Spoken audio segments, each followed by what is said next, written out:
Welcome to the Franciska Show podcast on JewishCoffeehouse.com, the show where I give a voice to Jewish issues, topics, and people. I'm Franciska, your host. France Dance, I hope you had a fantastic Yontif. I am so excited to welcome you back with fresh energy, wishing you a guten Kvittel, a guten Winter. I'd like to tell you that I am recruiting new ideas for new episodes. If you have a personal story you think would be great for this podcast, please do reach out. I love hearing from you. Not everyone will get featured on the show, but I would love to feature as many as possible. We are looking for more No More Silence guests. Also love to hear from an Israeli soldier who was at war, who could speak in English. Regarding this episode, we had two sisters, our guests, recording next to each other. So I did my best to edit all the extra sounds out. And I'd like to tell you that there are so many topics covered on this Jewish Sensory podcast, such as babies. If you want to skip the babies part, just go straight to about minute 17, or now that we're bumping this up, so a few minutes after the intro. Add whatever the intro is, plus 17 minutes. We cover upshurns, haircuts, and yarmulkes, being tznius in hot weather, uniform and sensory issues, and as well as yamim tovim, sensory tools for that, and mikvah for boys and men. There is also a link in the show notes for you to register for a closed session we will be doing at some point in the future on women, mikvah, and sensory, and intimacy issues. Intimacy and sensory, that will be a separate Zoom. However, there's one link for you to sign up to get further notified on these closed Zoom sessions. I would like to read a message I got from a listener, Abby Vishnevsky Marks. She reached out to me a couple of weeks ago because she had been catching up on the podcast and listening to the head covering series from last Hanukkah. And here is her comment. I'd like to read it out loud because it was worth mentioning specifically on the head covering series. We had one of the guests from today's show talking about head covering and sensory. I think it is important to note that although our vernacular is hair covering, I suggest you use the terminology of kisui rosh, head covering. The source for kisui rosh is in Ketuvos. Hair covering has an entirely separate source in a sugya and brachos that discusses what a man may see or hear while reciting Kriya Shema. Neither of these sugyos cites the other. Many fulfill kisui rosh but don't cover their hair, the reason being that those individuals hold that the sugya and brachos is relative according to societal norms. See the Ramah. Aspects of kisui rosh are relative to the community, dat Yehudi. See the Rambam. But there is a basic level of head covering required for all, dat Moshe. It is clear from that sugya, however, that dat Moshe level of head covering, hair may be exposed and with no specified portion of head that must be covered. For limud zchut, for those that do not cover, see Rabbi Roizy's article, linked in the show notes. I think you should make an adjustment with your terminology regarding hair covering. Head covering is a significantly more inclusive term to include more individuals in your audience, as well as fitting into the halachic vernacular of the commentators on the subject. I appreciate messages like these. Although I am not going to go back and redo the episodes we did for last Hanukkah, I would like to publicly recognize that these messages are so appreciated.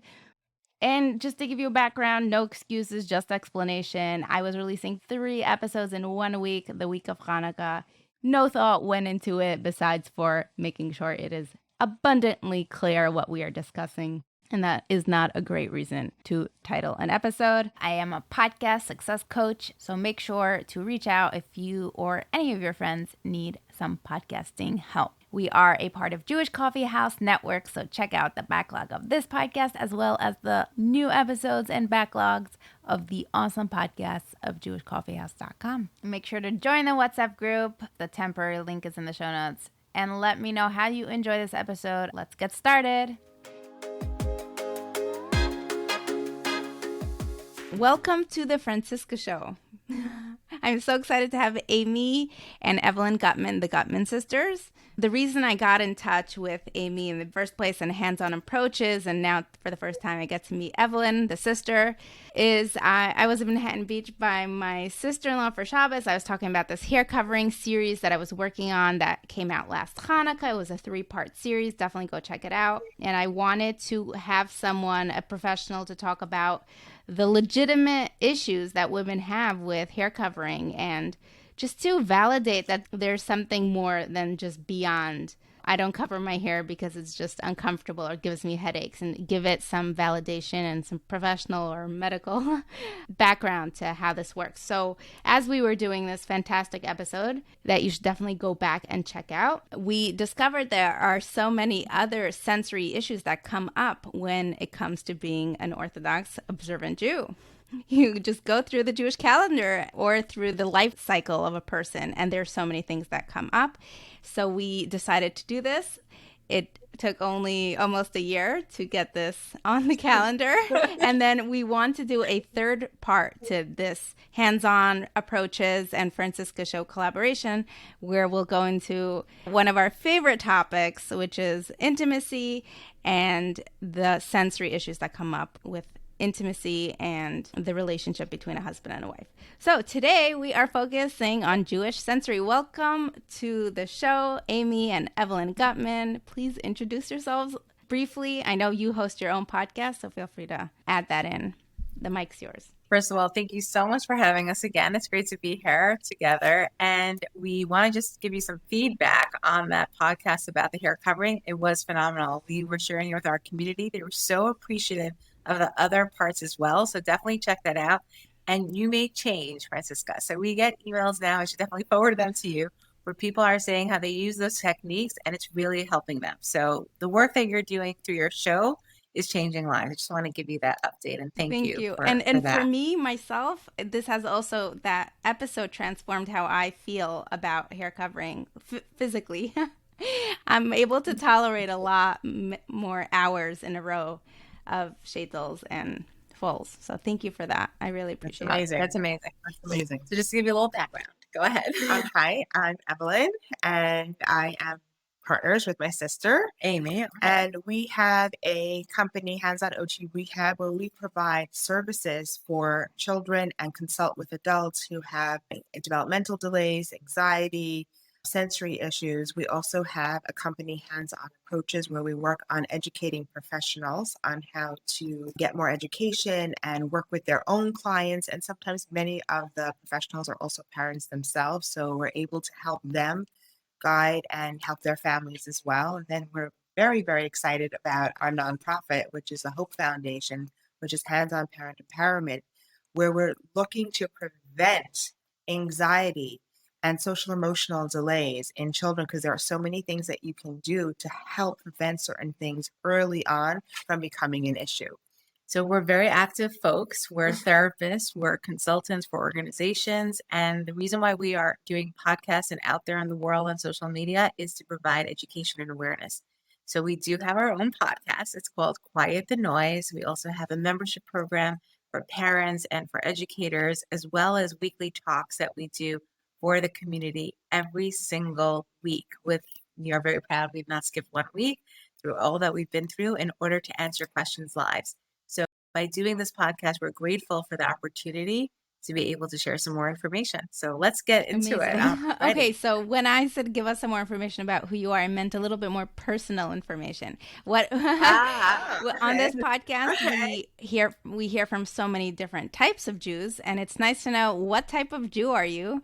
Give us a little bit of your religious background, perhaps. If there was a journey, feel free to add that in, just to give us context. So, Amy, would you like to go first? So I will definitely start. I always suffered with integration issues as a young child. I'm kind of a very bright, a smart person.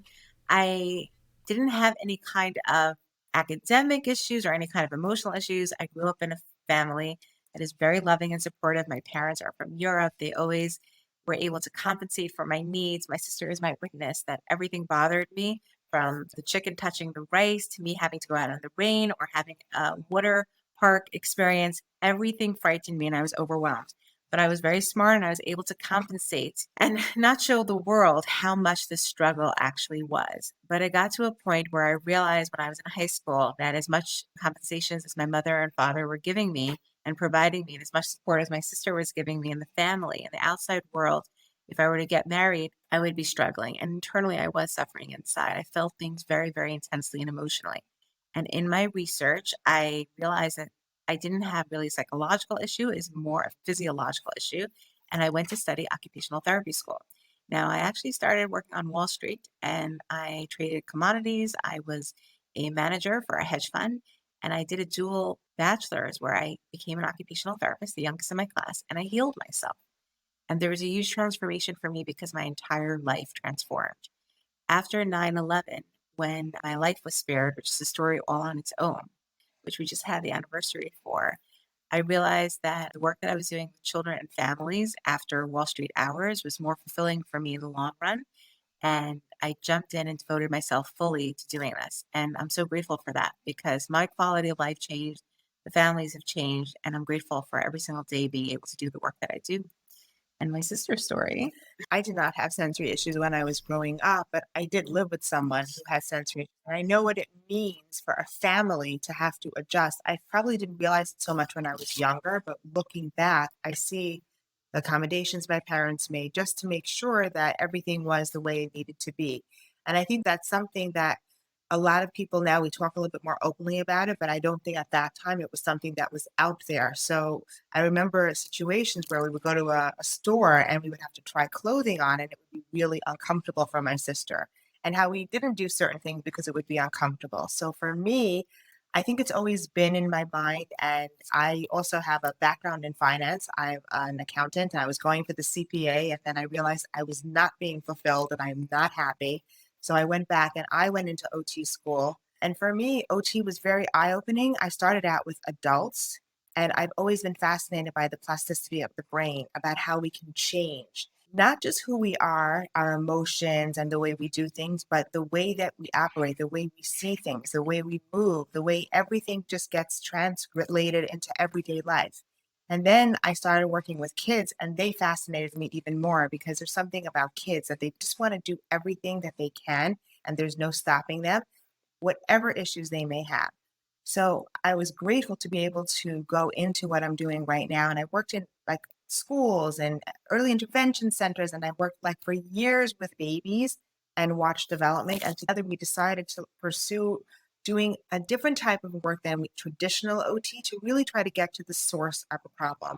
And I'm so grateful that we're having this conversation today, because I think culturally, when we talk about, you know, like being religious and being Jewish, there's so many things that as children and adults we do from a very young age, because it's something that's part of our culture, and it can really cause a lot of issues sensory wise from a very young age. And we just do it because we have to do it. And sometimes we make the accommodations, but there are certain simple things or things we don't even realize are issues, and we may not address them. That there's so much we can do to help children and adults as they get older with these issues. And I love the point that you mentioned about the religious component, because when we do the mitzvos and Right. we're worried, oh, will my child have an issue? He's not wearing the yarmulke, modesty is an issue, all these different components.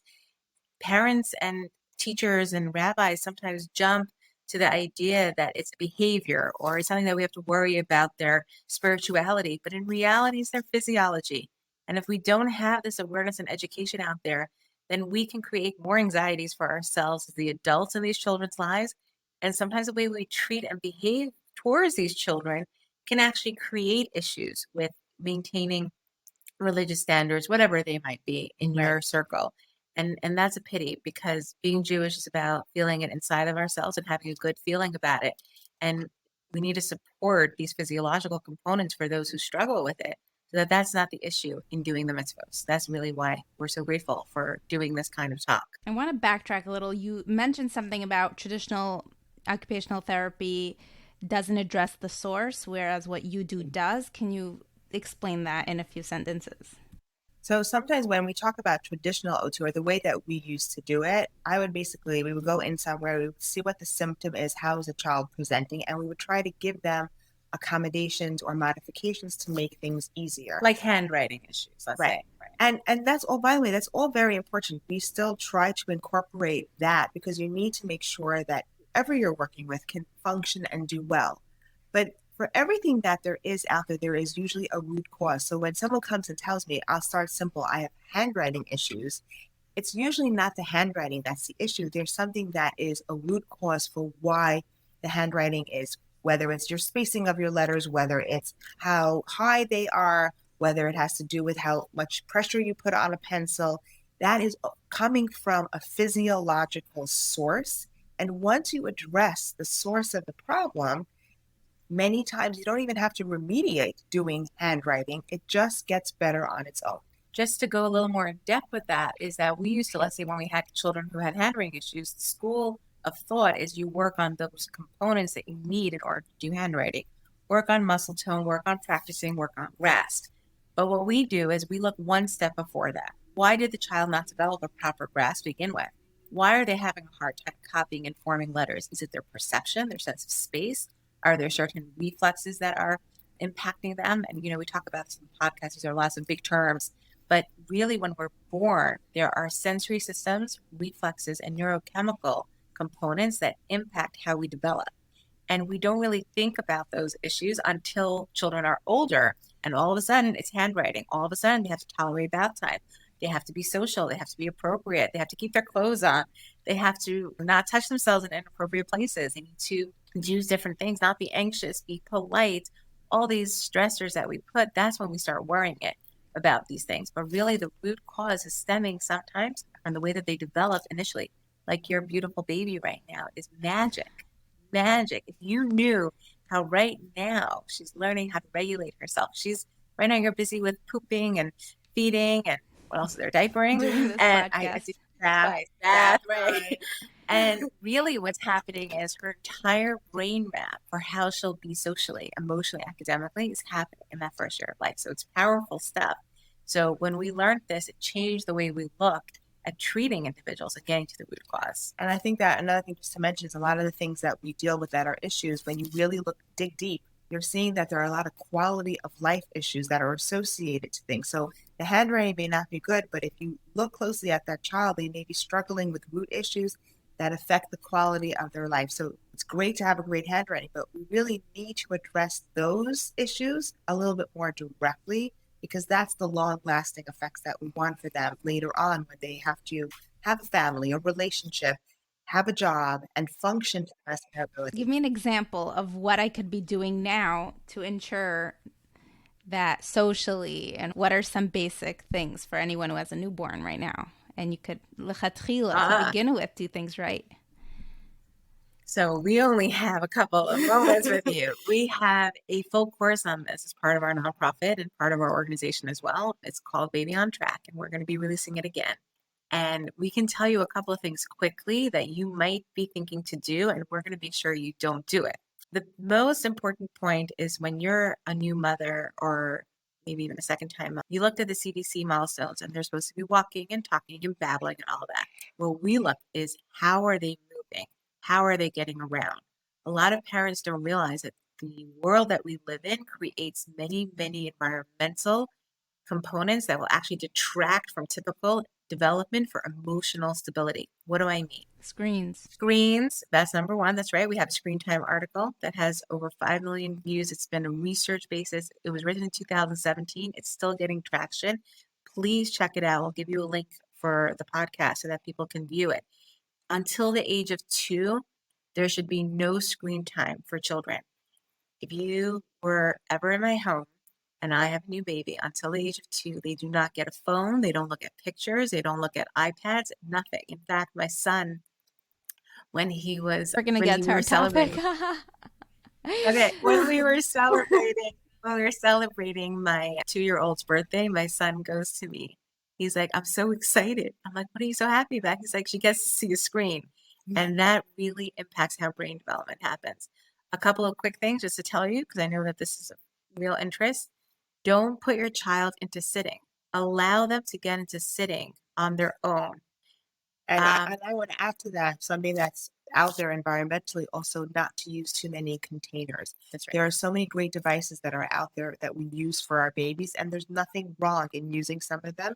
But if you're using too many and you don't enable a baby to lay flat and get out of, in that fetal position that they're at and really, really use their body and make contact with the floor, that can prevent them from getting through certain positions they need to and different transitional movements they need so that they can get into sitting on their own. And that impacts social emotional development. Because I want to also mention that when you're doing these movements, it is the physical part of your body along with the regulation that's happening, which is managing their emotions through what you're doing by holding your baby and regulating yourself with your baby through touch, through movements that they're making, that is enabling them to tap into what those emotions are. They don't know what it means to be happy, sad.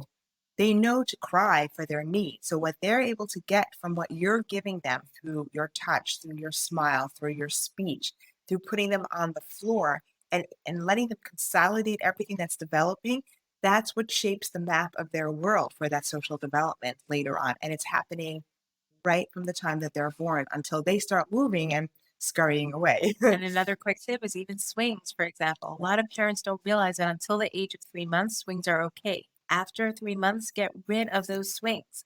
If you're using an outside source to calm and regulate your child at the point that they're able to do it on their own, you're actually limiting their ability to regulate themselves when they're older. So who would imagine 3 months, we're talking 6 weeks, 8 months is when reading and writing begin. So there's so much magic happening in babies. And again, you're right. This could be a whole... Everything could be its own thing. And you have a lot of resources out there. Moving on. First things first. Let's talk about clothing. And we're excluding hair covering today because you can go and listen to that other podcast. So we'll talk about tzitzis, yarmulkes or kippas, and stockings. So elbows can be an issue as well. For some, yes. So that's something else that we can, kind of help. Okay. This is Amy. Let's get straight into it. So first of all, when we're talking about yarmulkes or kippas for boys, one of the hardest things for them might actually be, even before that gets on, is the haircut. So I just want to talk about that first. So for a lot of children, the hair cutting in general and nail cutting is hard. But when we're kind of pressurizing our little ones that at the age of 3, they all of a sudden have to get the haircut, that could be sometimes a little bit too premature for them. So we did speak about some components about hair desensitization in the podcast that we did about hair coverings. But I do want to mention that this is a very, very critical piece for your child's development. If your child has not had their haircut, which is sometimes the tradition of some Hasidic or communities, that they don't cut the hair until the age of 3, this is the first experience. That child has a 100% awareness of what's going on. So trying to pretend, putting them in front of a video and not telling them about it, not a good idea if you think that they're going to be fearful. So there definitely, it's not like, they're 8 months old and they're not going to have that memory. They will remember that experience. Our suggestion is for those who have pressure to get their children have their haircuts for the party, the upshur at the time that they're 3, is to try and make arrangements with a barber before the actual party, do majority of the cutting then, or maybe just do 1 or 2 snips at the party and then have a barber take the child to a barber who's sensitive to the needs of a child during the party and then coming back. And the emotional trauma that can be happening is something that we have had children respond to and share with us in therapy when they were 9, 11, 14.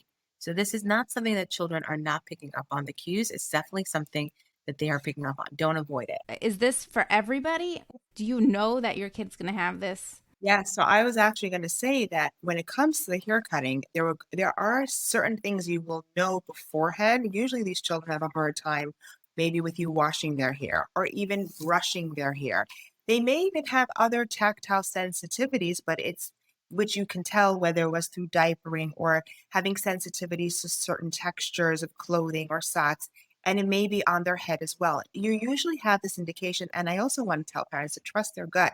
You know when your child is going to be a little bit anxious about it. And by not validating your child and by just trying to do it, whatever you can to just make it happen, that causes even more anticipatory anxiety in that child before the actual event.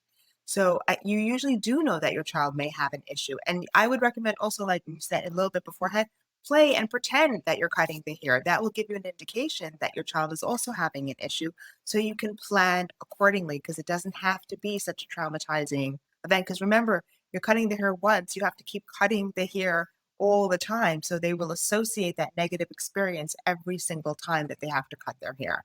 And in all communities, there's always a barber who you can work with. You can kind of, speak to them before. I know that for my son, he was hypersensitive about transitions in general. So I just didn't want him to have that huge overwhelm at the party. And I interviewed a couple of them and I found one. And to this day, he goes there. And he's like, in high school and they talk about cars and sports and, they live it up. But his first experience, because if you haven't cut your hair before 3, that child sometimes even thinks, oh, what is this about? A little bit more than a child who's been getting regular haircuts, especially for those kiddos who have transitioning issues in general, not just with haircuts, but just transitioning in general. Let's go to yarmulkes. All right. So Amy here again. So when it comes to the kippah, we have a couple of recommendations and suggestions. And sometimes this is something that we know is common sense, but parents sometimes forget about this. If you are suspicious that your child may have a hard time keeping the kippah on, the number one rule we always say is don't put that pressure on there. A child who has never had anything on their head in the same way that they've never had other experiences, this is an adjustment for them. Now, I want to talk about, first of all, how early you should start with a child who you think might be fearful of it. Typically, we say about 4 months, 3 to 4 months before the 3-year-old mark, when that's the expectation that they'll wear the yarmulke or kippah. At the same time, if you are suspicious that your child may have a more heightened sensitivity, nothing wrong in starting with it earlier. The first rule of thumb we would recommend is to actually put it on a doll. Buy a doll and have the child put the kippah on. And if you're putting it on with bobby pins nowadays, they have lots of different ways of doing it. They have the bobby pins in the yarmulke, out of the yarmulke. See what the child is going to perceive, that the doll will have a better experience. Remember, we're dealing with 2.5-year-olds, so they're not going to be verbal and say, when you stick it here, it bothers me. When you do it here, watch and see what a child does. Children are very smart and they know how to compensate for themselves and to show that to our parents. I was also going to mention this to Evelyn here, that you should take the time beforehand as well to experiment with different types of kippahs and textures and materials. If you can, your child will also let you know, and you can do it with the doll as well, and then they put it on themselves. Sometimes we want to make the size exactly the way we think that it needs to be for their head. But if your child is more comfortable with a little bit of a bigger one and they're able to put a clip to keep it on, or they want a little bit of a smaller one, if you can make that accommodation just to get the adjustment there, those are other factors that can make a huge difference for when they actually have to put the kippah on. Giving that exposure, because sometimes for some children, having it a little tighter on their head gives them that feedback and input that makes it more comfortable. And for some kids, when it slides or it moves, that in and of itself triggers them because they have that tactile sensitivity. And in the same vein that we spoke about it when we spoke about hair covering, doing the physiological desensitization on children is just as important. Making sure to massage them, giving them deep, deep pressure. Sometimes, and I know it seems strange, actually scratching their heads, making sure to give them good scratching feedback is a great way to get them prepared. And for other children, like my sister mentioned, you may even want to have a really, really tight bathing suit cap that they put on their head, and then you do the massage on them so that they feel the restriction while they're getting that feedback. And that's a great way to get them prepared, that once it comes off and they have to put on that little kippah or that big kippah, they at least have some desensitization in the area. I wanted to just mention, just in general, when we're talking about the sense of touch and tolerating touch, we talk about different textures and we talk about discriminating between different things. But before that happens developmentally, you need to be able to tolerate touch itself. That's the first thing. And in fact, if you look at a baby has more of that withdrawal response first. They like deep touch, but they're very sensitive to touch. So a lot of our young kids who are 2.5, 3, they're still at that point. So we have to be very mindful that it's the touch. It's not sometimes just the yarmulke. It could be any touch that's going to be sensitive for them. So the more we know about how they respond to touch, the better we can apply any of these solutions that we're giving you to make that cater to that specific child. And one of the biggest and best ways to do that is to do overall body compressions, or give them like a good roll on the floor with their full body So that way they're not isolating only their head, only whatever it is that they're bothered by, which, if we're talking about other parts of the body that we'll be talking about later on in this episode. So using a whole body experience to give that physical contact can help make that touch sensitivity a little bit less. Let's go to tzitzis. So tzitzis is something that can also be, it's another layer that they have to wear. And because of the fringes at the end of the tzitzis, it can really be very, very stimulating for someone who is hypersensitive to touch. Anytime, first you have the putting it on, and then anytime that they move, especially if they're a child who doesn't like to have their shirt tucked in, which many of kids don't like, every time they move, they feel it. And depending on what body part it's going to be touching, it could be very, very triggering for them. So a good suggestion to do is also to try to desensitize their body if they need that before they put it on, and giving them the control, by the way, of putting it on themselves. And perhaps even making sure that if they're going to put a pair of pants or something on top of it, giving them that pressure to make sure that it's not moving and stabilizing it somehow can do wonders for not having that sensation as they're putting it on. And one of the things to consider is tzitzis can go both ways. It could be that they need extra, extra soft, and it could be that they actually need the extra tight, starchy ones that they want to feel that's on there. So parents who run and say, "Oh, I'm going to get him the softest tzitzis as possible," if you're not getting a good experience, try and get an actually firm one. Sometimes having that feeling of where the ends are, where the fringes will begin, will actually help them as well. And I do want to talk about the connection of potty training with regard to tzitzis wearing. I think that's a critical piece, especially in the community, because in some communities, there's a big pressure that by 3, they should be completely potty trained or not. They even connect it sometimes, parents. You need to be potty trained in order to put your tzitzis on. And they make that connection. There's a lot of pressure, particularly for kids who have sensory issues. So I want to talk about this in twofold. First of all, what the parents can think about, and also what they can do for their child. As we know, when we're dealing with potty training, pressure is the worst thing. Nobody wants to be pressured in general in life, how much more so when we're dealing with such a sensitive area. And the thing to remember is at this age of 3, if there's going to be a party or you're going to go to a school and they're going to learn the olive bays or whatever it might be, it's okay to put on the tzitzis and they're not potty trained. And I want this message to be screamed loud, like everywhere, because so many questions come into our weekly talk about this question in itself. I have a big party. My child's turning 3. They're not potty trained. I can't put the tzitzis on. You can put on the tzitzis on for a day, even if they're take the diaper off if you feel like it's not appropriate for them to say the blessing. They'll be okay. If it's an hour in school, 2 hours in school, it'll be all right. And I want this message to be out there because there's so many emotional contexts that are connected to when we train our children for urination and defecation. There are so many components. It's not worth that pressure and the long-lasting effects. Now, when it does come to training children, if you're having a real issue, recognize sometimes that the same way we talk about giving input to our other parts of our organs, sometimes these children need input in those areas. And that could mean that they just need to get feedback. And what's interesting is for boys who have this mitzvah, many parents don't know that urination can be a very hypersensitive situation for them. Think about it. Their whole life, they've been going to the bathroom in a diaper where they're having something against their body parts. And when you're trying to have them to go on their own, there's air that's coming there. There's a complete lack of proprioception while they're going to the bathroom. So not to, make light of this, but sometimes we recommend that parents should desensitize their children by allowing them to use a towel to actually urinate.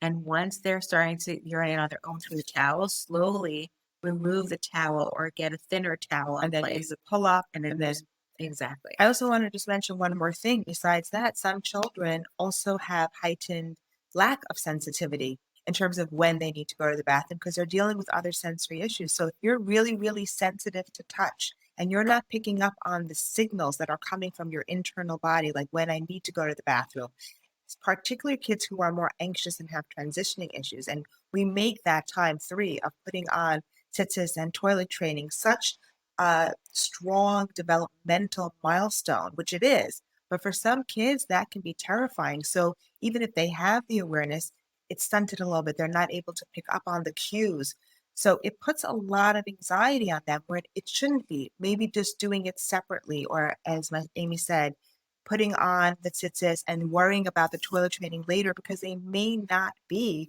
ready physiologically to do that consistently. And I think for some kids, it's even worse to get it done, but they're really not fully toilet trained. And then they have regressions because it was too much and too much pressure. So you're dealing with the emotional impact of that as well for these children. And how much more so from the parents, the rebbes, and the teachers. They're feeding off that anxiety from you. You're nervous about getting your child into daycare or getting that, that they should have that cute little choo-choo train for the 3-hour party. They know this. You don't have to tell it to them. They know it. You're all calm. And you're like, it's okay, sweetie. It's okay. But meanwhile, you're feeling that way. They're sensing that. They're in a heightened sense. In general, these children are sponges. They pick up on everything. They know if your eyebrow moved like a millimeter up because you didn't approve of something. I also think they feel it. I think kids who have sensory issues, they just have a heightened sensitivity. They're more empathetic and they feel things and they feed off of that energy. Most kids want to please and do well. So they're not only dealing with themselves, they're dealing with how you're feeling. And that's a lot for a child to process and take in. Okay, let's move on to girls now. They need to cover up.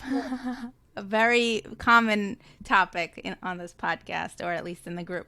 Okay, so first of all, we have two parts of this, okay? So we have those who are wearing pants, and in their circles, they're required to wear skirts at a certain age, whether that's at 3, 5, 9. We're not rabbis. We hear the gamut of when the expectation is there. And for some, they can continue to wear pants. For someone who has a tactile sensitivity, pants is a wonderful thing. They love jeans. They love leggings. That's what they want to live in. Growing up, I had clothing. My sister can attest to it, that I would come home from school in my stiff uniform pleated skirt and my shirt, and I would strip down and put on my fuzzy, yummy robe or my pajama pants, and I was a happy pea. And before I knew how to do this for myself, my mother, again, she's an amazing woman. I'm taking a breath because I'm thinking about what she used to do. If I got a new skirt, she would go and launder it for many, many times. She would take it to the dry cleaner so it would get nice and soft and I could tolerate it. She would take those t-shirts and those blouses and put them in the washing machine for a very long time so I can get comfortable with that. And when we talk about our little kids or even our older kids who sometimes have been denied allowing themselves to express their discomfort, right? We know those parents who they're in charge of the clothing and then finally the child's 7 or 8 and they're fighting with their mother. I don't want to wear this skirt. I don't want to wear this. I want to wear leggings with socks.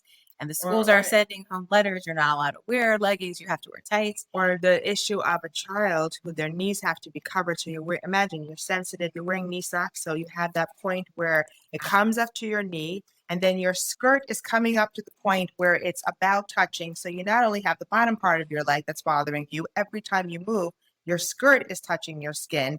You don't know which one it is. These are the kids whose socks are usually down to the bottom of their ankle, or their skirts are a little bit up, and they're struggling. Everything and then let's talk about the buttons that you have to have. There's no elastic on your thing. You have like a regular seam with a button and a zipper. That could also be extremely triggering for our girls. And on top of it, not only are they struggling with this, but their teachers, their principals are giving them like abuse that they're schlumpy, they're slacking off, they're not sanua.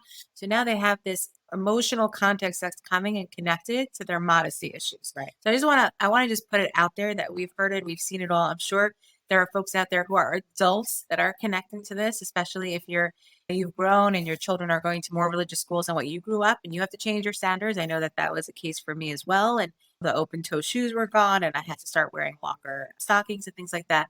These factors impact our girls at a young age, but they don't always get a chance to express it. So if you're starting to see your child at a young age not wanting socks on, needing those tight socks, like they don't even want, like if it's too loose, forget about it. And then the other kids who, if it's too tight, they need to have it loose. I mean, it can go together. Or the girls who maybe sometimes need the clothes to be tighter so they feel it. And it becomes immodest. It's sometimes because they actually need something on their body to help organize themselves so they can pay attention and feel good. And telling them to wear something looser is so disorganizing. It's so irking for them because they don't feel and have a good sense of their body. And every time something touches them, it stimulates them. So I think it's important to be able to be mindful of that and make accommodations to help these girls, because it affects also their self-esteem and their image of themselves. Clothing is a very big part. Our hair. We also have like some places religiously you have to put your hair in a ponytail. It has to be away from your face. It has to be tight. That could be really, really hard for some girls having a ponytail holder in their hair. And if they make it a little bit loose, they're viewed as immodest or they're being behavioral. So the reason we went through this entire description, and we intentionally are doing this because if the word is spread out there and people are listening to this and you're in the education system or you're viewing these children and you're starting to think like, oh, they're trying to hike up their skirt. Sometimes it's not about hiking it up. It's just when they have to wear that skirt at that point where they're touching it right over their knee, for them, it's torture. And when I say this, and I express this because I went through this myself, the tactile sensitivities are so intense. You cannot concentrate. You cannot look. You cannot listen. You cannot even be respectful. You become impulsive. Your emotional centers are triggered. These children are not trying to be behavioral. It is truly just uncomfortable. It's like me telling you, stop breathing, please. I don't want you to breathe. It would kill you. That's what's happening. And that's the feeling and sensation. So I'm just speaking from personal experience, having had this. And I just want to put it out there that if you are in the educational system and you're in a community and you're seeing a parent struggling this with their child, judgments are the farthest thing that should be in your mind. You have to understand that with these children, could be so many other factors at play. And I think it's important to validate what they're feeling. Not to say, oh, you have to do this because this is what the rule is. They may still have to wear the uniform and they may have to cover their knees. I think it's important to validate and say, I know this makes you uncomfortable, and ask them what exactly they're feeling. You may not always have the best solution for them, but validation is key because sometimes we're denying the way that they feel. And if we deny that, we're repressing a lot of other things that they may also be feeling about the way they look, about the way they feel, about the way people view them. And I think that's even more damaging than the tznius part of just having to cover your knees or cover your elbows. And another thing is when it comes to dressing our girls, we know that it's always right when the bus is coming, right when everything is happening. And they're feeling that intensity from us as parents. Like, we got to get out of here. We got to put the stockings on, and they're like, you're killing me. And you're like, okay, we're going to validate you. Yes, I'm killing you. It's very bad, but we got to get the stockings on. That's too much. What do you think they walk to school with? They don't walk with a good feeling. Then they have the stockings on and they're still uncomfortable and they come home and they rip those clothing off. So we have to think about that emotional context of what's happening in the whole experience of religion, of modesty and what it means. Because modesty is something that really is an internal factor. And again, maybe I'm going a little bit beyond what we want to talk about today. But when we talk about modesty, if you want to have like that positive feeling, and I know when I speak to my daughters, it's not about the rules. It's about that internal feeling. But when the rules are connecting in a way to our children that is impacting their physiology, they can connect that positive side of what it means to be that princess of Hashem. They're just busy with what it is and it makes them feel. It is so uncomfortable to be there. It's such a struggle to exist in that way that either they deny it, they resent it, or they just fall apart from it. And that's what we're going to do now is give some tips on how we can help. I assume that's where you'd like us to speak. Okay, so first of all, it's the same theory if you see that we have. You always want to prepare the area that's at risk or having discomfort. So if it's by the knees, if it's the toes, if it's stocking, deep pressure and deep touch is your friend. I want to also recommend that you can sometimes buy these exfoliating gloves that they sell that you can use in the shower, and sometimes putting them on and rubbing the area that you want to put the clothing on can be very, very helpful, as long as it's very deep when you're doing it, to desensitize that specific area. And my suggestion is any of these tips that we're recommending, do way before the time that you need them. So when they come home from school after the bath, talk about the parts that are bothering them and try these methods out at that point. Now let's talk about how do we get them to adjust. So great, we're giving them deep pressure, we're doing the exfoliating. How do we get those stockings on without them squirming? So this is very important for us to understand that textures can be changed. That's the one thing you have control over. In the same way my mother would wash my skirts and my t-shirts, if the issue is the actual texture, wash those stockings a couple of times. Make sure you spend money on that expensive pair that's yummy and soft. Don't springe on this. Like, yes, they might rip, they might tear, but this is going to be so important, especially when we're dealing with the rules of modesty and we're trying to expose our little ones to a good feeling connecting to that. The second thing is that you want to make sure that when you're doing the actual putting on, you as a parent are being very firm in doing it. Or have them do it themselves if they feel that it's going to help them. Great point. If it's a little one, you have to put it on. Make sure you're doing it firmly, and afterwards, full body hugs. And while you're giving them the full body hug, rub the part that they're bothered by. Is it the thigh? Is it the toe? Is it the leg? Giving full body hug and rubbing them. They'll be screaming me perhaps at times.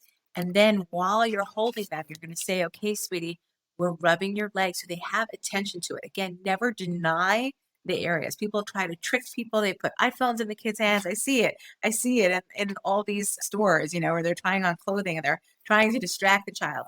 That's great in the store, but when it's going to be the holiday time, that kid's not going to wear that outfit that you spend money on because they're annoyed and there's no iPhone to go to. So don't fool yourself. Don't fool them. I also want to recommend that we have a certain way that we think we have to get dressed in the morning. You need to put this on first. You have to put that on next. If for your child, they need to get dressed with their upper body first because it gives them feedback and it makes them feel good, then let them control the way they get dressed. You can have much more of a struggle if you're going to do it according to the way that you think it needs to be. When you give them control, they feel much better about it and it'll be faster. You're not going to have that whole thing. Why do they avoid it? They're not getting dressers because they know it doesn't make them feel good. So why not? This is one thing that has to get done in the morning. You want to work. I don't know any parent who sent their kids to the bus naked. No, but we put it on them. We argue with them. You're going to be late. And the stress of it. Imagine having a kid who has a little bit more control and they know what they like. So let them get dressed that way. They want to put their socks on first. They want it last. Accommodate. That is what you need to do. We can always work on these things at a later date, but let them have that control. And I do want to mention something about rewards and treats. I always hear it from parents. Well, I promise them that, if they get dressed by themselves in like under 5 minutes, they're going to get a treat. This is not something that's going to avoid the situation. So yeah, it's great for that short term, but that's why in the middle of the day, those girls might be hiking up their skirts or pulling down their skirts to be lying on their hips. So you're helping maybe your kids get out of the door for now, but you don't know what's happening at school. So just really try and respect what they're sharing and come up with different ways to really work on these things outside of that period of time. I have one more thing just to mention for older kids who are teenagers and they are able now to pick their own clothing. And sometimes as parents, we have expectations of what we want them to wear and how they should look. I think that we should be able to give them a little bit of control of what they're choosing. So if they pick a little bit something that's looser and you don't think it's put together enough, try to accommodate and let them have at least several outfits that they choose, or even if you can give them the control, that will help them with the modesty piece. Because if they're going to a store that has modest clothes, if they're going towards something that's not your style, at least they're being modest and they're developing that connection to modesty, respecting the way they feel with their own body. And that's how the love of modesty comes in. Because for anyone who's adult out there, we all develop our styles and go through sometimes a transition of maybe not being so modest and then becoming modest because we see that there's opportunity to get the clothing that we feel comfortable in. And what a gift it is to give our young girls that opportunity when they're young and developing those choices. And I just want to honor again my mother because I remember that when I was struggling with this, if she found an article of clothing that I liked or I wore, she went and bought another one in a couple of more sizes. And granted, I may not have been the fashionista of the time because my style was the same, but I was comfortable. She recognized what I needed because this was pure torture for me. When my sister talks about that store called Wonderland, my mother used to pull me out. They knew us there. They knew us. She used to pull me out in the middle of the week to go shopping for holiday clothing because everything was such a bother, and she knew she needed a full day for that. Please be patient. Your children are feeding off you. And I know it's a struggle, and especially in today's generation where we do have, thank God, so many choices for modesty. There's just too much sometimes out there. But respect that if your child is not handling it, it's okay to make adjustments and not be up to par in the fashion for that season. And I'm just smiling to everything you're saying because you're mentioning older girls or teenagers. My daughters are closer to babies than teenagers, but they absolutely need to choose what they're wearing and put it on in the order they need to put it on. And If it's not matching socks, it's not. And I'm happy that I live somewhere where I don't feel like I even have to explain this to any other parents. I don't know how parents in Flatbush do it, but I'm assuming the standards in Lakewood might be a little bit more. But who knows? If I lived there, I would know. And Shabbos clothing, not Shabbos clothing. I am not... I just can't be makbid on that because today it's sensory, tomorrow it's not sensory. So I can tell you from living in a community where, I live in Manhattan Beach, and it's a very easy community. Like if my daughter wants to go in her weekday pink skirt with her red socks and her blue Shabbos top, it's okay. But in some of these communities, I live in one where we maybe be a little bit judged. I live like in Borough Park, and I think sometimes about the wool coats that the kids have to wear on Shabbos because you have a Shabbos coat, and for some kids, it's torture. It's torture. Like they want to wear their hot pink down coat for Shabbos, and they should be allowed to. They don't go with the coat sometimes. Some of these kids because it's just I'd rather not wear the coat. And the stigma is really something that you can't really change because that's cultural and environmental. But as parents, we have to try and figure out what we can do to accommodate them. So I actually had this situation with a wool coat with a family from Williamsburg, very insular community. She had matching coats. And I said to her, go and buy matching coats of the one that this one child likes. I said, change that. I said, if it's so important that all the girls have the same coat, have that one choose what the style will be. And then you're okay in your culture and your community. And maybe it's a backhanded way of doing it because sometimes people feel like, oh, we got to stick to the rules and guidelines. Well, we speak to schools all the time, and we are so encouraged by the girls' schools and the yeshivas who are finally allowing girls to wear T-shirts in the younger grades instead of shirts. I grew up in a very religious school where from first grade on, you had to wear a tight, stiff, starched blue shirt. And that was torture for me. And I'm so grateful that there are so many more. There's a trend now to recognize that if we want our girls to love modesty, we've got to accommodate what they're feeling and what they might be going. And even for those 5 in the class of 20, they are just as important when it comes to rules of modesty as the rest of us. So we got to work for them, not against them. I think the more education we get out there and the more we talk about it, it's nice to see that people are opening up their minds to this and making these. I think there is more that's happening, which is very, very gratifying to see it here. Excellent. Okay, moving on to the holidays. Let's start with Rosh Hashanah. And let's try to really be brief here. I know we could go in depth into each thing, but we don't have the time, the luxury of time. Okay, so let's combine some of the holidays. Right. Let's do Rosh Hashanah and Purim. So when we talk about Rosh Hashanah and Purim, we're talking about shofar blowing, and of course, when we hear the Hama, the grogger. So recognizing that our children might be very, very frightened by the noise. So the thing is, lots of kids have these sensitivities. They're maybe very hypersensitive to sound, and you probably know this about your kid. Also, it can start from a very young age. The ones who are afraid of the vacuum cleaner, the mixer, or just are hypersensitive to someone walking into a room. You can make the accommodation for some of these kids to not even have to struggle to be there. That's something that is really appreciated, not just for the kid, but for the parent, as well as for people probably who are in the shul. The kids are not going to be crying and running around. You want to make that accommodation. You can also make the accommodation of giving them something where they are away from where the shofar is, or maybe putting something to protect their ears so that they're not having to listen to those sounds which are triggering for them. Remember, sound can have a very strong emotional reaction. Most kids will cry, become behavioral, start running around, and it's not because of them being behavioral. They need to do something to minimize and counterbalance the sounds that they're hearing. And usually another sensory system, another part of their body takes over to make them feel comfortable. It is the one system that goes directly to our brain. There's no translation. So you'll have impulsive children. There's no way to control that child as well. It's very, very intense. Also try and use some noise blocking headphones. That's something that can also be used because lots of children will not allow you to put earplugs in and allow them to dissipate. That would be Purim. They can't use that really on Yom Kippur. The earmuffs on their ear. Earmuffs or something, or a hat, or whatever it is. Or hold your child while covering their ears during shofar time. Give us holidays. Pesach. I'm assuming that's eating or forceful eating.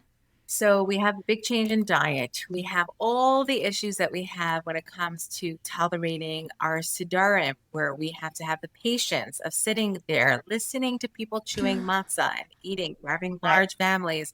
There's something called misophonia. We speak a lot about that, the sensitivity to noise, but we have to deal with the food changes, the singing. There's a lot of stuff that goes on.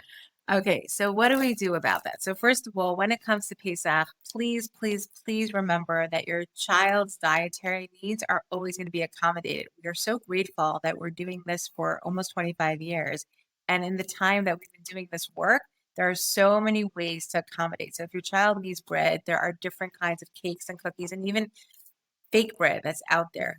Plan ahead so that way you're not struggling. For a child who has feeding issues and you're having that issue because of sensory needs, identify what it is that they need. Do they need the crunchy? Do they need the soft? If they're not able to tolerate it, figure out what foods to get way before the holiday comes. For our clients, we always talk about it around Purim time. We figure it's about 1 month before.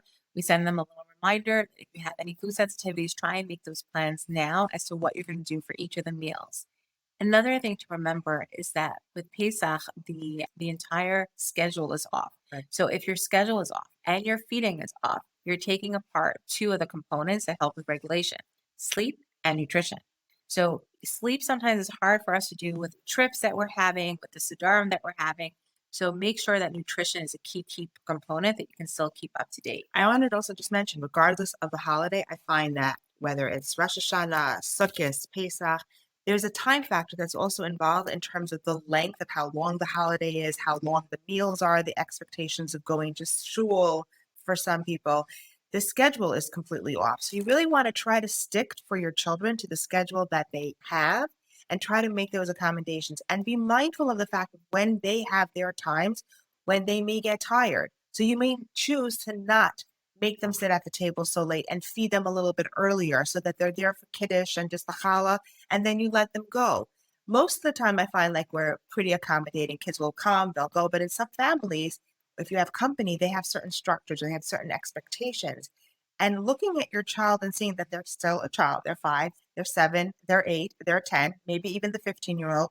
Some kids can't sit that long. It's just too much for them. Some kids, we have some 15-year-olds we're working with who can't sit at the table because the sound of everybody chewing annoys them. So they sit in the kitchen. Be mindful of that and make those accommodations and discuss it with your children beforehand. And you're the one in the control. Make sure that they're rested, that you know what they need and try to fit it in. It really helps not just them, but it helps you as well to have a more enjoyable Chag. The extra stuff, I was going to bring up black hats or anything that's modest in the summer when it's very hot. I would like to talk about that because I think that this is an issue that, first of all, adult women are also struggling with, and especially with our young teenagers and our young ones who are, I can speak for both ends, like the boys and the girls. This is an issue, okay? The boys who are required to wear shirts for yeshiva or long The pants, jacket and the all of a sudden hat in the summer. yeah, Yeah. exactly. The jacket, the hat, the girls who have to wear the t-shirts and necklines. Let's talk about necklines. We didn't even talk about that. The desensitization is a key part, but what do we do about the heat factor? Now, we touched on this a little bit when we were talking about the wig wearing. One of the factors is that when you are, and by the way, I just want to also talk on the other end that sometimes I'm in wonder. I remember growing up and I would see the Hasidic woman wearing full-fledged, everything covered, stiff clothing, layers. They would have their shirt on, they would have their vest, and then they would have a jacket on. And they seem so cool and in control. Now, our temperature is very much directed to our regulation in general. And this is a pure scientific fact. If you're feeling hot, you can actually visualize yourself being in a cold place and your actual body temperature will shift and change. Science has proven that. We've done lots of studies on this. Now, it's nice to be talking this in a theoretical way, but how do we teach our little ones or our young girls or our young boys who have to wear the hat and the jacket that they can actually shift the way that they are? Now, again, if it's 100 degrees outside and you get into that blast of air, you're going to feel it. But you can work on practices to kind of shift your physiological state. And this is powerful, powerful work. And I can tell you myself, my own journey, as I mentioned, as my son and my children are going to more religious schools than I did, I have changed my rules of modesty in my dress. And I've been wearing, longer skirts and those stockings in the summer at times, not stockings, but higher socks than I'm used to because when I have no socks, I was like an open toe kind of girl. And I remember working on my mindset and thinking, I'm in the Arctic, I'm with the polar bears, I am sipping some cold margaritas right now, and I am feeling free and airy. Now, it sometimes can get a little bit repetitive, but after a while, if you do this kind of work, I know it seems so counterintuitive that's in your mind, but it's not really that you're negating the fact that you're hot and have the clothing, but for the heat factor, you will feel a physiological shift. Something else to remember is to take deep breaths. Before you enter any area that's going to be hot, or you're entering outside, take a big breath. And as you open that door, exhale out. When you exhale, you're actually doing some condensation in your body and you're creating your temperature to get a little bit lower. And that can be helpful as well in getting to that transitional state. Like right before you put on that jacket or that hat, take that deep breath out. When you have to get in outside, do what it is. Now, there's a reason why our necks are a big point and we sweat there. If you're able to, as a woman, get a ponytail, shades, all that's something to do. For our girls, encouraging them to get used to being in a ponytail. Sometimes ponytails are such a double-edged sword because some kids hate having their hair in a pony, but they can't stand being in the heat. So teaching them the power of where our temperature conduction comes through, which is through our wrists, through our necks, and sometimes for some of us, our foreheads and our palms. So just teaching how, keeping something cold in our hands is something that can help. Or even being hydrated and making sure that we drink the things that keep our body in homeostasis and keep our temperature more regulated, which is drinking and eating well. That can also help. And for a lot of kids, they forget to do that, or even adults. So being mindful of that, maybe drinking as you're getting dressed, making sure that you have that when you go out, or you take a water bottle if you can with you, is also going to help them during this time. And remember the loop. If you're uncomfortable and you're hot and you're uncomfortable, you're just going to get hotter. It's not like it's going to go away and negate itself. So this really does begin with the mind, where we're kind of thinking, okay, I am in heat, don't deny it.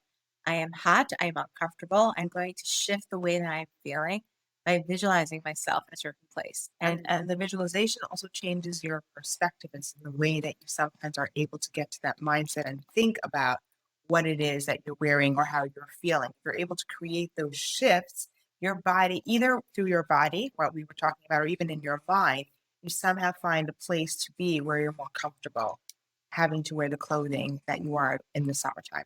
And in general, by the way, temperature sensitivities are something that we should respect in our children. Like if we have a child who doesn't want to put on their coat in the wintertime because they're hot, don't think that you know better.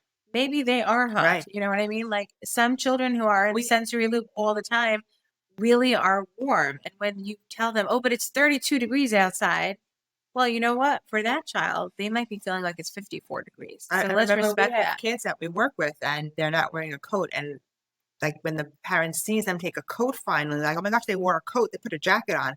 That means their temperature got regulated. It's a huge thing because we all feel things very, very differently.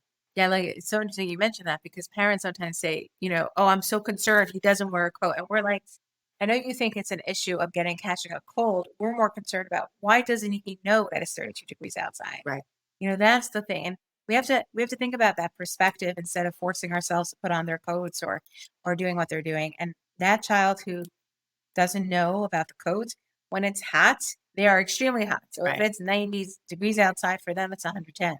Right. So let's try and acknowledge that and be respectful of it. One more topic that we'll address that's a great segue to our next follow-up episode, the mikvah, because I know in Hasidic communities, boys start young, and in all communities, boys and men are eventually introduced to the mikvah, as well as women eventually. So let's talk about what the issues may be and what are some tools. So first of all, I do want to address that the components for mikvah for women, I'd like to do in the closed forum that we spoke about. But we will talk about here today about for the men and the components there, because it's a little bit different with what's happening within their minds and their expectations. Let's just talk about the issues that in those who do go and who go, or from the Hasidic community or from other communities, there are two parts. Number one, there's the idea of having to go underwater, right? Having to do it publicly, and also having to do it in certain situations where they don't feel comfortable with just being in the presence of that water. And what I mean, go ahead. Besides the fact that they're dealing with water, which is a certain texture, and temperature control as well. Going into, you can control what the temperature of the water is going to be over there, how you're going to feel when you're coming in and out. So you put all those components in. People are feeling more of some, but basically those can all be factors from anyone who has to go to the mikvah. So if you're a son or if you're a father and you're taking your child to the mikvah initially, it's very important. We think that this is important on so many levels because of safety as well. They may not have awareness, first of all, some children, that they're actually going into a public area, exposing themselves. So you want to make sure that if you are taking our advice always to parents who have children who may have transitioning issues or may not be as developed in their social awareness, right, is to make sure that the fathers are going with them. We know that some of the yeshivas and camps take the boys sometimes initially. We would also recommend that if you're in that kind of culture or in that group or community, make sure that if you are sending your child to a yeshiva or to a camp, that you share with them that the day that they're doing it, you'd like to be present. You'll come up, you'll make sure that you're present just for that first experience. And that's just number one that I want to just mention. I want to say it's kind of nice when you do sometimes have certain camps that do it, or they will maybe have private times where they allow people to have certain times that the boys can go on their own. And that's something, if they're a little bit older being introduced, that is also very respectful and being mindful of boys and their privacy and what their needs are. So that's a nice thing to also try to put out there for a camp to do. And also just to mention that when you're dealing with that as a parent, you can also request that. So let's say you live very far, you're out in California, your son's in Camp New York, you can request that. And that's something that camp should be willing to accommodate, especially if you're suspicious that they're not going to be aware of how they'll feel about that. The issue with the boys particularly is that in going to the mikveh, there's a lot of dynamics that happen there. And for a child who's not cognitively or socially at the right point, this will be damaging to them in ways that may come out later on in life. So this is a critical piece. In the same way we spoke about the cutting of the hair, when it comes to going to the mikveh, it's a very emotional situation for some boys. For others, it's not an issue at all. Now, let's talk about the other piece about water and having to follow the rule of, putting your head fully under the water. So that transitional piece is, again, something that a lot of times yeshivas or the fathers don't even know that their son has an issue with that. Because they've done bath time, they've gone swimming, but they're always above their head. So some suggest... Or they don't swim, or they don't even bother going underneath this one. You don't really know it so much. So let's just talk about what's going on in that boy. First of all, the anxiety of having to do it in front of other people. And secondly, having to do it just to do it. And they're not exactly in their swimming trunks, okay? So they have the awareness, perhaps, that they are naked and they are not comfortable and they don't want to be seen. Our recommendation, again, it's a lot of common sense, but really, as parents out there, if you are suspicious that your son is having these difficulties, make sure to make arrangements to go to a private pool and desensitize them. Practice, practice, practice. Beforehand. And if it's not possible and you're not able to, and that child is still freaking out or upset or nervous or not able to dunk, our suggestion is that you make sure to make arrangements with that school or that camp or that area to try and accommodate them until you get to that point. It's really, there are, by the way, professionals in our communities, and in some of the communities, there are men who will train these boys on how to go and to feel comfortable and secure. And that's something that we really encourage you spend that time, especially if it's what the norm is in that community or if it's required. That's something that's a lot of men need to do before the high holy days that are coming up, the holidays, or Rosh Hashanah and Yom Kippur. Some of them have to do it every single Friday. Right. It's a real pressure. It's a concern. It can affect shidduchim and marriage and all these components. So spending that time early on, addressing it, is very, very important. And we can go into a whole topic about that. As far as for the women, it's a little bit of a different situation. And we're going to talk about that in further depth, hopefully, when we do our closed talk that we spoke about. So introducing the closed talk that we're going to do, we're going to schedule a closed Zoom meeting where anyone is going to be welcome to join, right? We're not closing this off for women only, are we? So I'm not sure about that. I have to speak to you about that because when I was preparing the information about it, I actually thought that we should probably do part 1 with just women and then part 2 with both so that spouses can understand what women are going through. And we can speak about the men and their intimacy issues. So there are two parts I feel that's happening to this. So we got to go offline and discuss and that. really hash that out. But Okay. that's going to be closed so people can participate and ask questions potentially anonymously. You do not have to show your face or name. But also it will not be available on the podcast after because of context. Is that what we're doing? Exactly. We want to be sensitive to whatever questions come up that we can answer fully and honestly. And we don't want that if it's being to a particular person's situation. Context is sometimes you take a snapshot out of a podcast and it kind of can get spread around and it's not really what we're intending there. And also to be respectful to answer questions fully through the anonymous forum. Comfortable. So we will create a link for people to register so they can get notifications for that. And I want to thank you so much for doing this. This is so helpful on so many levels. So thank you. Oh, we appreciate it. And again, let's do it. we want to thank you for this platform and for the voice that you're giving to such important topics in the Jewish world and things that you discuss. And I've been listening in on your podcast. It's amazing. It's really, really fantastic. And we appreciate you so much, as well as your music. Thank but you. Yeah. Your voice on so many levels is just Perfect one of a kind. combination. Thank you so much. And it's just so fantastic getting feedback like this from the guests on this podcast.